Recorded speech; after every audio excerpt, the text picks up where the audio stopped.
Today's character is a rather interesting study since not only does he bring up an interesting dilemma, but he's also a character I see a lot of people misunderstand. Jacket, from the Hotline Miami series, is quite the character. He never speaks a line of dialogue in his entire series, and yet has one of the most tragic and beautiful stories I've ever seen. This has taken me so many times to rewrite since there is just so many angles I could tackle this, and a regular analysis just wouldn't cut it. Like, do I go for his perceived sociopathy? His lack of purpose and need of others? How he and his series subverts many tropes of the action genre? There is just so much. Tell you what, I'll break down what makes him a great character in only 7 talking points. But first, backstory. There is none. He was a soldier in the American-Russian War, but that's all you get. You can speculate anything you want, but as far as confirmed backstory, that's all. You know what? Fuck it. Enough. Let's just get into what really makes this frick tick.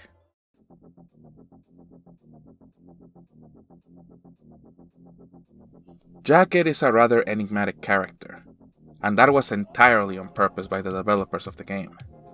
He's meant to be one of those characters that allows you to immerse yourself into the world of the game, like Link from The Legend of Zelda or Chell from Portal. Actually, just like both of them, Jacket is not only a vehicle in which you experience the game, but he's also his own character.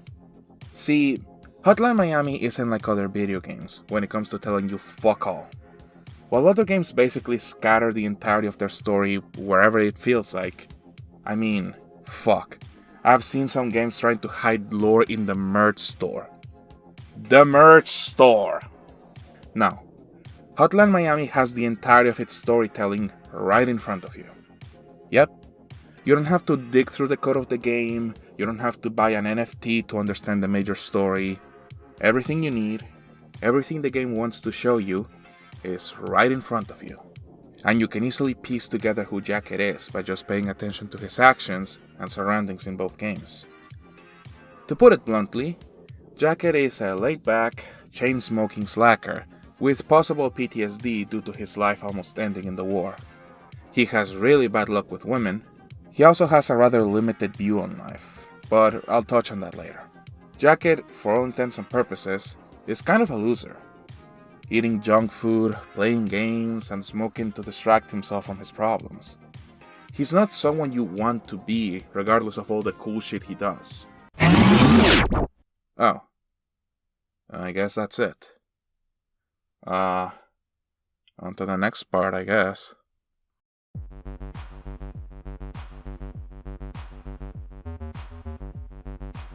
Jacket is someone who needs people to function. You can say that about most humans, but Jacket is on a whole nother level. Like I said previously, he's a massive slacker, and his apartment is always a mess. It seems like he is only able to keep things tidy when he's in a relationship, but when he isn't, well, let's just say he already has a mess to go with the pig pen his apartment turns into. However, he not only needs to be kept in line by a significant other, but by friends as well. Beard is easily the person Jacket values the most, at least until his new partner shows up. Which makes sense since Beard saved his life back in the war, but not only that, they were part of the same team, which means they were together through many missions before and hung out together as comrades and friends. Beard is basically Jacket's anchor once they go back home after the war, with Beard comforting Jacket after a breakup and reminding him to send him a copy of the picture they took together on their last mission. So imagine Jacket's reaction to the news that his best friend was bombed by the Russians, killed in a massive explosion, as well as an entire city full of people. Remember, he was just talking to him. He literally listened to his best friend's final words. This is Jacket's lowest point. With no one left, he resorts to his habits of distracting himself with games and junk food. all just to numb his loss, but is it even working anymore? And as soon as he was about to lose all hope, before he would lose himself to his vices, the phone rings.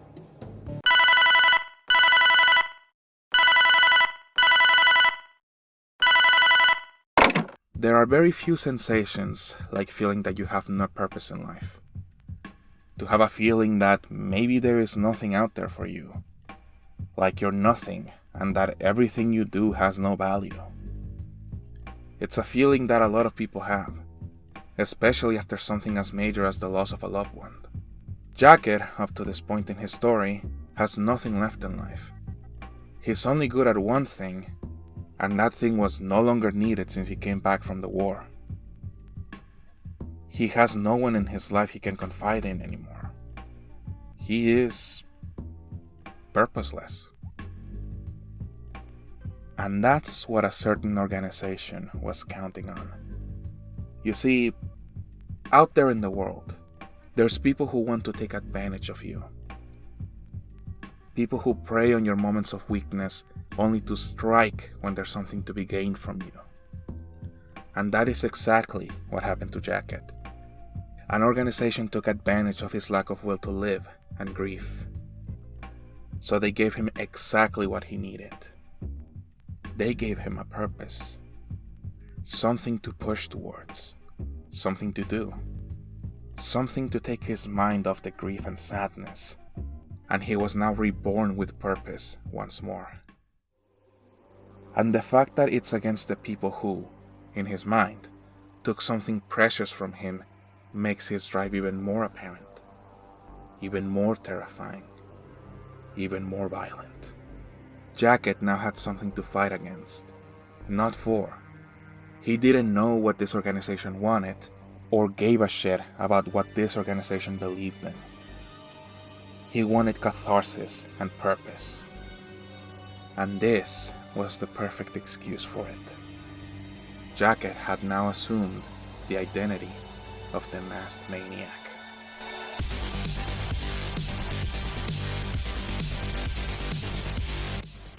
Remember that thing I said Jacket was good at but was no longer needed? Yeah, this is that thing. Jacket is a lethal and dangerous man. He was already good at killing back in the war, but now that he had nothing to live for and nothing to lose, he was a beast. Throughout all of the Hotline Miami series, Jacket is put on a pedestal for being a killing machine. And seeing him clear house definitely proves this. It's quite the spectacle, if you're a sick freak. However, while Jacket is definitely adept at killing, he doesn't kill indiscriminately. There is a point at the beginning of the first game where we see Jacket lose his lunch because he killed an innocent man who was just trying to defend himself. While Jacket is a killer, he isn't a monster. He shows remorse for this act, and he shows mercy when need be. I know a lot of people would expect this to be a larger part of the analysis on Jacket, since him and killing go hand in hand. You know, like a weapon. But Jacket is surprisingly one of the few characters in the series whose killing spree isn't fueled by an addiction to violence. Kind of. His killing spree is fueled by grief, a lack of purpose, and a wish to distract himself. If anything, violence becomes his new addiction. Now instead of eating pizza every day, he beats people to death with baseball bats. Does he enjoy killing? To some extent, yes, since we see him collect news articles of his massacres. But once a certain someone moves into his life, he gets rid of them. I believe the line, "Do you like to hurt other people?" doesn't apply to Jacket as a character. It applies to the player, since Jacket is willing to leave all of the violence and death behind once he finds her.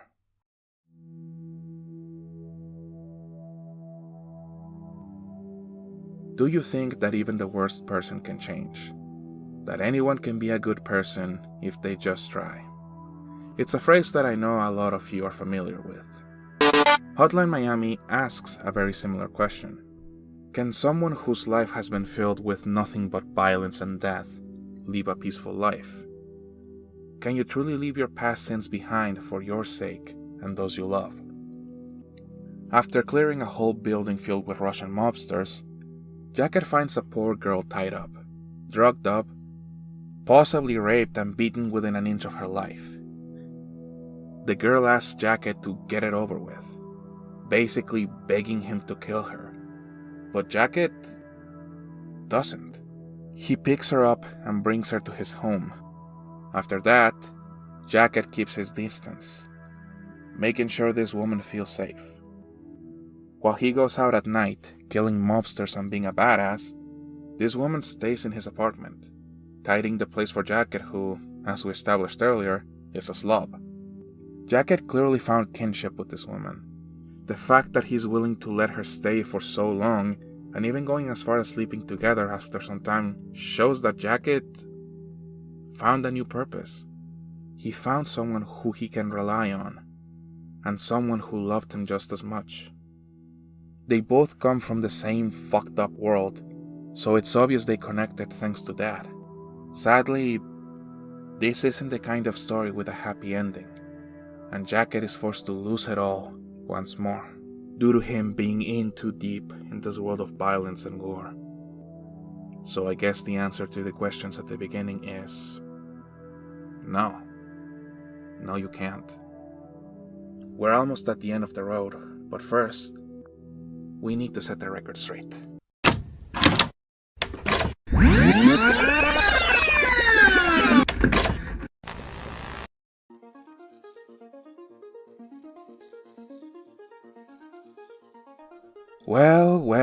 Well. Time to talk about the mental health of a fictional character once more. Look, I know it's kind of a given when I talk about a character, especially one as multifaceted as Jacket, that I need to go a little in depth about their mental health since it's a huge part of their character. So bear with me and stick around. You might learn something. I know I did. So Jacket as of today has been given the label of a sociopath. A rather strong word for sure. Jacket's psychology has never been a huge talking point in the Hotline Miami community, since a lot of people just compare him to Ryan Gosling from the movie Drive and call it a day. Now, see, the reason why sociopath is the word used to describe him is because of the funny video game with the screaming clowns that rob banks. So here's the question that I propose today. Is Jacket really a sociopath? Before I start, I want to preface by saying that I am not an authority in these subjects. If there are any professionals in the audience that like to share their thoughts, be sure to comment and say your piece on the subject. I made my due diligence when researching such a touchy subject, and I even asked a professional on the field about it. But even then, psychology is a field that evolves the more the time progresses, so please, take what I'm about to say with a pound of salt. So, let's go over what we know about Jacket. Rather lazy lifestyle, seeks purpose in his relationships with others, army vet, great at killing, abandonment issues, chronic smoker, codependent, can't get lasting relationships, and distracts himself with games and alcohol. Those are the things we know for a fact about him. Now, what makes someone a psychopath? Well, before we even get into that, what is a sociopath/sociopathy for that matter?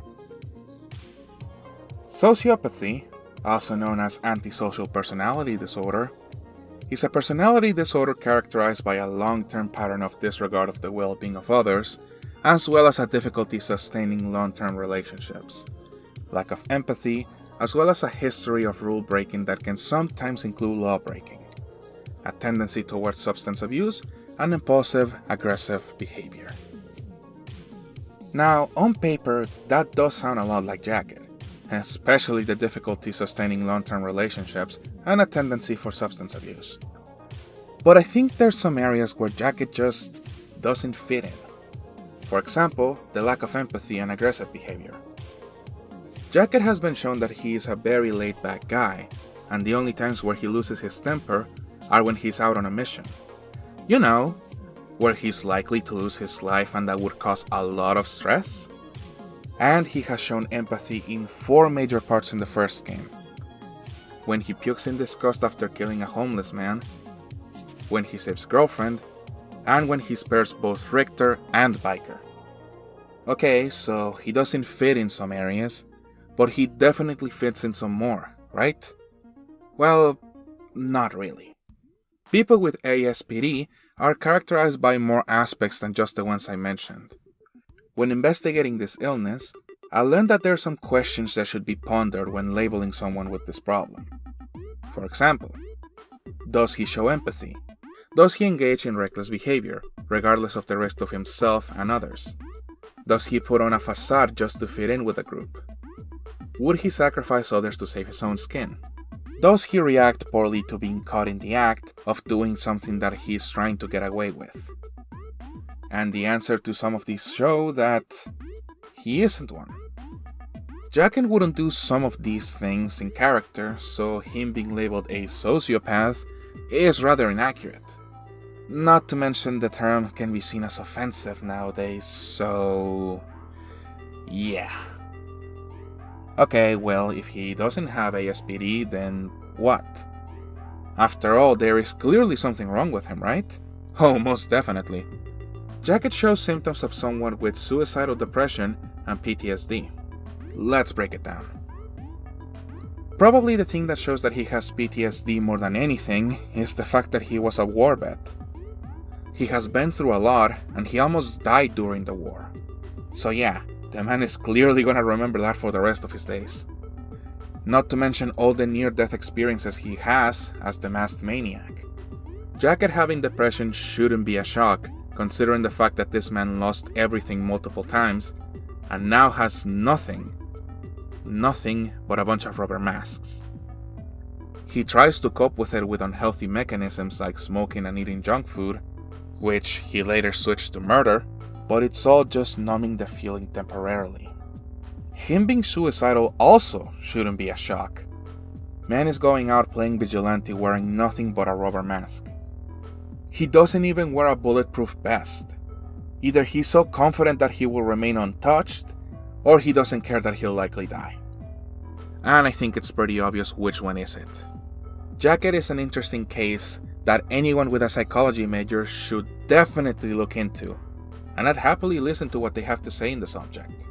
I'm just here to plant the seed of something that I'm sure would be a wonderful discussion. But in the end, Jacket never received the help he needed. Not psychologically, not morally, and not emotionally. In the end, Jacket was never able to see the bigger picture of his actions. Actions he took because he was left without a purpose in this world. He never stopped and asked a single question. He just kept going because there was nothing left. He never asked who was making these calls. He never asked why he was doing this. And he never thought of the ramifications of his decisions. And in the end, he was left with nothing.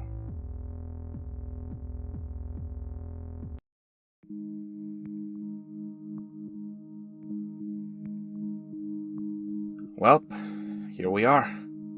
The end. You'd expect a character like Jacket to have a bombastic and climactic finale.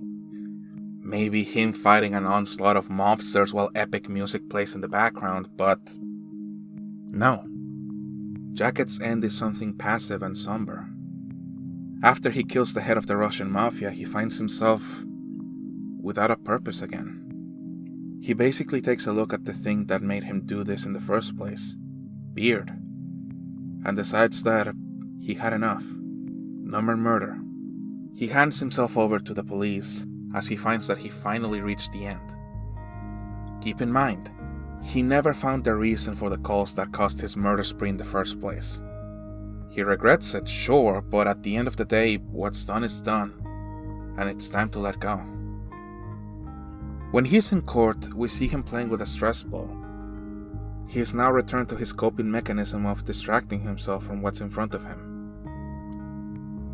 And at the end of it all, once he gets blown up just like his best friend before, he doesn't care. He doesn't have anything to push for, anything to live for, So he takes his end with dignity and not even acknowledging that it's even happening. So, who was Jacket? Jacket was a man that was driven by his lack of purpose and codependency on others. He lacked the vision to truly face himself and ask questions, which is what sealed his fate as not only a pawn of a movement he didn't even know about, but also never being able to see the reach of his actions and all of the people it affected. He's a man that truly had nothing left to give, and when he reached the end, he didn't even face it. He decided to ignore it, as he felt there is no point in regrets. The loss of his best friend was the catalyst of Jacket's tragedy, as he was now truly alone. He found companionship, but it was stripped away from him, since he was never going to be able to truly move on from the life he had led once he picked up the phone. He replaced common vices with killing as a way to distract himself from what was happening around him. He didn't want to see it, so he put on the mask. Jacket will forever be an amazing character thanks to the tragedy that befell him and how human he feels to me. I think he might be up there as one of my favorite characters of all time. Violence only breeds more violence, and if that's the road you take, well, no point in regrets. Not bad, Chicken Man.